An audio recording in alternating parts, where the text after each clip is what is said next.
بالکل ایسے ہی ہے. اصل میں جن ملکوں نے ڈرگس کے لیے ورک کیا ہے نا جی, وہاں پہ انہوں نے کنٹرول کیا ہوا ہے.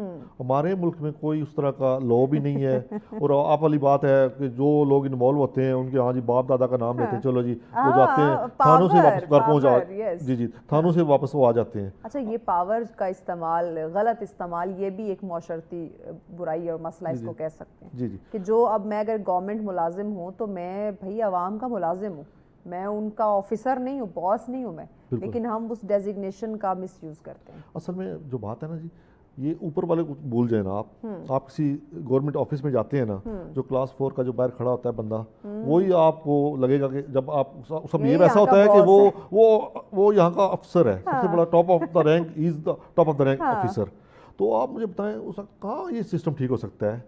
جو لوگ مطلب کلاس 4 کا آپ سے کنٹرول نہیں ہو رہا, تو پھر جو لوگ سیٹ سے بیٹھے ہیں وہ کہاں آپ کی بات سنیں گے؟ بہت مشکل ہے.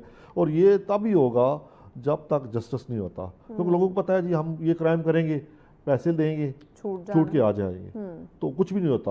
ایون اب دیکھیں کتنے کیسز ہوئے ہیں, لاہور کراچی بڑے بڑے کیسز ہوئے ہیں, ان میں مرڈر لوگ ہوئے ہیں, بیچارے بے گناہ لوگ مارے گئے ہیں, انہوں نے وہ جی کروڑوں روپے دے کے تو لوگ باہر آ جاتے ہیں. تو پھر جو عام بندہ سمجھتا ہے, عام بندے کو تو نہیں پتا, جو ینگسٹر ہیں وہ تو سمجھتے ہیں شاید کہ جی ہاں یہ سارا کچھ پیسے کا کھیل ہے, یہ سارا ایزی ہے, کھیل پیسے کا ہے, ایزی ہے, ہم سب کچھ کر سکتے ہیں. اس مائنڈ سیٹ کو ہم کیسے بدلیں؟ کیونکہ دیکھیں اگر ہم نوجوانوں کی بات کرتے ہیں تو ان کا ہم قصور نہیں سمجھتے, کیونکہ یہ چیز بڑوں نے سکھانی ہے. آپ کو جب ہم بات کرتے ہیں یہ تعلیم و تربیت سے یہ چیز آگے آتی ہے, تو ہمارا سب سے پہلے تو ہم بات کر لیتے ہیں پیرنٹس کے رول کی بات کر لیتے ہیں, پھر ہم تعلیم و تربیت پہ آتے ہیں کہ پیرنٹس کا اس میں کیا کردار ہے. کیونکہ ماں کی گود کو کہا جاتا ہے بچے کی پہلی درسگاہ ہے, وہ گھر سے سیکھنا شروع کرتا ہے. تو رائٹ ناؤ ہم جو معاشرتی مسائل کی بات کریں یا نوجوانوں میں جو بگاڑ کا ہم ایلیمنٹ دیکھ رہے ہیں, اس میں والدین کا کیا رول ہے, کس طرح وہ اس چیز کو کنٹرول کر سکتے ہیں؟ دیکھیں جی, سب سے پہلے بیسک جو چیز ہے, جب بچہ 5-6 سال کا ہو اس کو نماز کی طرف راغب کریں. دوسری بات, قرآن پاک اس کو پڑھائیں, کیونکہ قرآن پاک راہ ہدایت ہے, اس میں کمپلیٹ ہدایت, مکمل ضابطہ آیات ہے اس کے اندر, اس کے اندر سب کچھ ہے. جب تک ہم بچوں کو دین کی طرف نہیں لے کے جائیں گے, آپ کہیں کہ ہم خالی ایجوکیشن جو ہے نا جی, دیکھیں ایجوکیشن اب آپ کے سامنے لوگ ہیں, بہت سارے آپ کے سامنے فیمس ٹک ٹاکر ہیں, ٹھیک ہے, ان کو اپنا نام لکھنا نہیں آتا لیکن وہ اربوں خربوں روپے کما رہے ہیں, ایسے ہی ہے. مینز یہ میں نہیں کہتا تعلیم ضروری ہے, لیکن جو ادب احترام ہے وہ سب سے پہلی چیز ہے. اور ادب احترام آپ کو ماں باپ ہی سکھا سکتے ہیں گھر سے. اور وہ ادب احترام تب آئے گا جب آپ نماز کو فالو کریں گے, قرآن پاک کو فالو کریں گے. قرآن پاک بیسک مطلب ہر چیز آپ کو سکھاتا ہے, سب کچھ, چھوٹوں کا بڑوں کا ہر چیز کا وہ بتاتا ہے کہ آپ نے کیسے گزارنی ہے. تو جب تک اس چیز کو ہم لوگ تھوڑے سے ہم لوگ اسلام کی طرف نہیں جائیں گے, اس وقت تک بڑا مشکل ہے. ہم قرآن کھولتے ہیں, اسلام کی طرف جاتے ہیں اس چیز کو دیکھنے کے لیے جہاں میرا فائدہ ہو رہا ہو, اس چیز کے لیے یوز کریں. بالکل ایسے ہی ہے ہمارا. اصل میں اسی وجہ سے تو ناکامی ہو رہی ہے نا. جب تک آپ اس کو نہیں سمجھیں گے کہ بھائی یہ قرآن پاک ہے, اللہ کی کتاب ہے, نبی پاک صلی اللہ علیہ وسلم پہ نازل کی گئی ہے, اس کے اندر سب کچھ ضابطہ آیات ہے, ہر مطلب کوئی بھی کسی بھی ہر پریشانی کا اس کے میں حل ہے, ہر بیماری کا اس کے اندر حل ہے. تو اگر آپ اس کو فالو کریں گے جب, تو پھر آٹومیٹکلی آپ کی جنریشن ٹھیک ہونا شروع ہو جائے گی.